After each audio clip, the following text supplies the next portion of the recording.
approve na po yung postponement ng barangay SK elections. Your comments lang, sir. Ang COMELEC po naman ay sumuporta sa ating pong Senadora Amy Marcos sa pagsususog po ng kanya pong panukalang batas.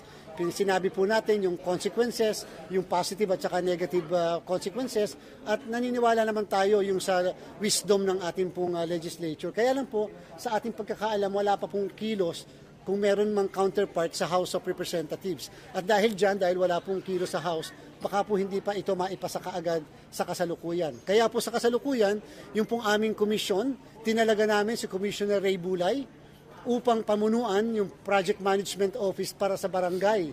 Siya po ang CIC, Commissioner in Charge ng barangay, upang baka po makalimutan ng lahat, nakapokus tayo lahat sa national and local election ng Mayo, may barangay po ng Disyembre. At kami rin, ayaw namin makalimot, and therefore, gagawin na po at sisimula na po ng PMO ni Commissioner Bulay ang paghahanda para po sa ating barangay and SK elections.